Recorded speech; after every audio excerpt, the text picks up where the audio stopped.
और आपका क्या बोलते हैं डीवी होता है, उस समय बहुत तंग करते हैं। ऐसा मैं केस बहुत देख चुका हूँ पिछले 3-4 साल में, ठीक है।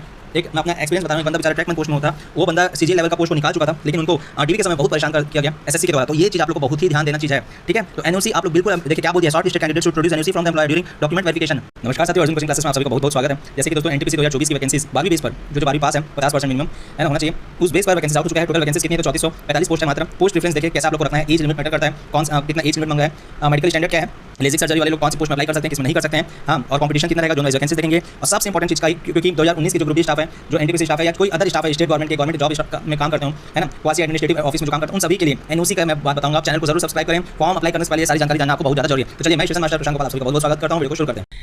रेलवे में नौकरी चाहिए तो आपको मैथ्स रीजनिंग जीके पढ़ना होगा अच्छे से। मैथ्स के लिए आप किरण की मैथ्स बुक ले सकते हैं जिसमें 10,000 प्लस ऑब्जेक्टिव क्वेश्चन है, और रीजनिंग के लिए भी इसका ले सकते हैं जिसमें 8700 प्लस ऑब्जेक्टिव क्वेश्चन है। और जीके की बात की जाए तो आप ये ले सकते हैं रेलवे का 27,000 प्लस फैक्ट सार संग्रह का, ठीक है। और ये सभी 1990 के बाद के जितने एग्जाम्स हुए रेलवे में वो सभी चीज़ इसमें कवर होगी। तो चलिए दोस्तों, ऑफिशियल नोटिफिकेशन आप लोग के सामने पेज खुल गया है।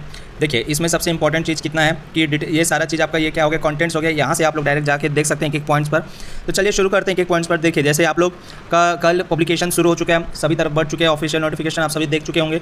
ओपनिंग ऑफ ऑनलाइन रजिस्ट्रेशन आज से हो चुका है दोस्तों 21/9/2024 से। Closing of online registration of application तो क्या है आपका ये हो गया 20/10/2024 तक बंद हो जाएगा, आखिरी वही दिन रहेगा है ना। Date for fees payment after closing ये सब है दोस्तों, देख लीजिए, ठीक है। डेट फॉर मॉडिफिकेशन कब कर सकते हैं आप लोग, 23 अक्टूबर से आप लोग अपना फॉर्म को मॉडिफाई कर सकते हैं। किसी का फोटोग्राफ, किसी का ये वो बहुत सारी मैटर कर जाता है, बहुत सारी छोटी छोटी बातें।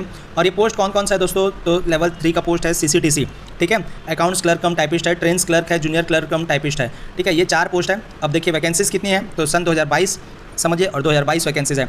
कमर्शियल कम टिकट क्लर्क का दोस्तों 2022 वैकेंसीज हैं।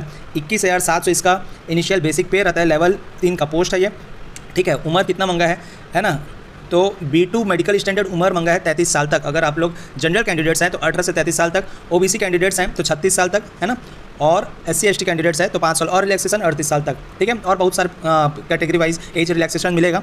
3445 पोस्ट में आपका अकाउंट्स क्लर्क कम टाइपिस्ट का हो गया 361 पोस्ट, मात्र बहुत कम वैकेंसीज हैं। जूनियर क्लर्क कम टाइपिस्ट 990 पोस्ट, ये ठीक ठाक है लेकिन ये भी ऑल ओवर इंडिया लेवल के हिसाब से बहुत कम है। ट्रेंस क्लर्क में 72 पोस्ट है, ठीक है। तो पहला चीज़ तो वैकेंसीज देख लिया हम लोग कि कितना क्या है। Railway RRB wise and railway zone wise detail distribution of vacancies is given in the annexure B. Direct वहीं चलते हैं हम लोग। देखिए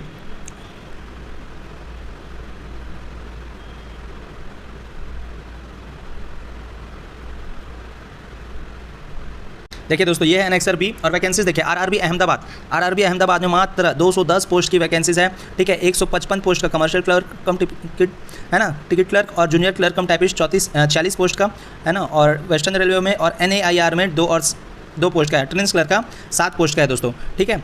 अब यहाँ पर देखते हैं अजमेर में, देखिए यहीं पर अजमेर में मात्र 71 पोस्ट की वैकेंसीज है। RRB बेंगलुरु में कितना है तो 60 पोस्ट की है। RRB भोपाल में 58 वैकेंसीज। RRB भुवनेश्वर 56 वैकेंसीज, बहुत कम है दोस्तों। RRB बिलासपुर में ठीक ठाक है, अगर इसके कंपैरिजन देखा जाए तो मात्र 152 पोस्ट है, लेकिन ये जिसमें कमर्शियल कम टिकट क्लर्क का आपका 39 पोस्ट के हैं। अकाउंट्स क्लर्क कम टाइपिस्ट का 15 पोस्ट का है। इसमें भी बिलासपुर जोन में SC और CR कैटेगरी करके बाहर दिया गया है सेंट्रल रेलवे का, ठीक है। तो ध्यान देना है कि आप लोग को कौन से जोन से अप्लाई करना है, ये भी बहुत मैटर करता है क्योंकि वैकेंसीज मैटर है दोस्तों। 152 पोस्ट यहाँ बिल्कुल बिहार यूपी के कैंडिडेट्स लोग यहाँ बिल्कुल अप्लाई करेंगे, ये निश्चित है ना। RRB चंडीगढ़ 247 पोस्ट है, ठीक है। RRB Chennai 194 post, RRB Gorakhpur 120 post, RRB Guwahati 175 post, RRB Srinagar 147 post, RRB Kolkata 452 post, ठीक ठाक वैकेंसीज है कोलकाता में, लेकिन वैसे ही कट ऑफ जाता है दोस्तों क्योंकि जहाँ जितनी वैकेंसीज वहाँ उतने लोग अप्लाई करेंगे।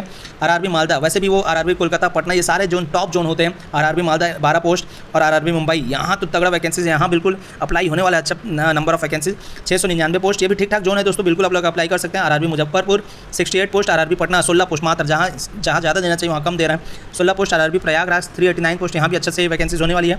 RRB Ranchi 76 post, RRB Secunderabad 89 post, RRB Siliguri 42 post और तिरुवनंतपुरम में 112 पोस्ट, ठीक है। तो टोटल 3445 पोस्ट की वैकेंसीज है।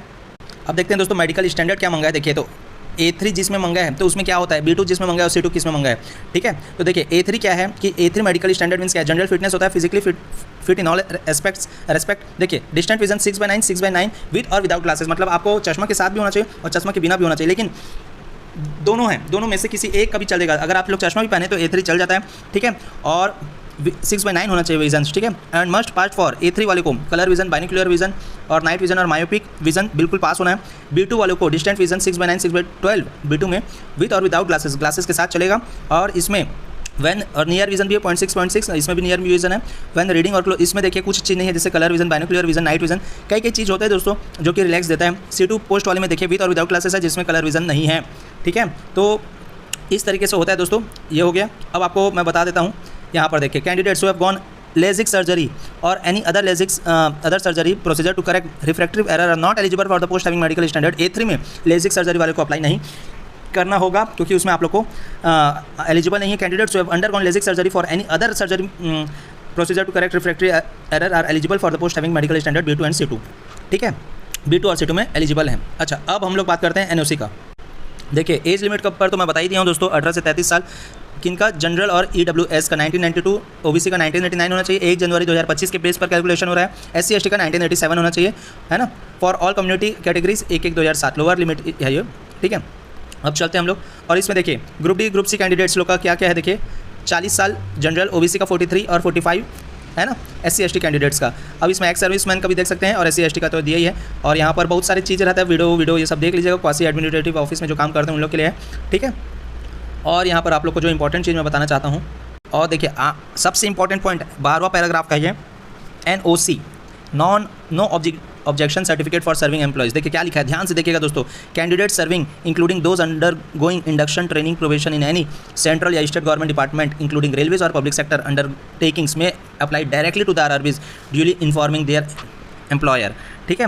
उनको अपने एम्प्लॉयर को बिल्कुल इन्फॉर्म करने की जरूरी बाई NOC। NOC एक फॉर्म होता है जिसको आप लोग फॉर्म अप्लाई कीजिए, आज भरिए कल भरिए, उसके 15 दिन के अंतर्गत उनको वो फॉर्म जमा करके दे दीजिए। आपका अगर नौकरी लगता है, failing which their candidature will be cancelled.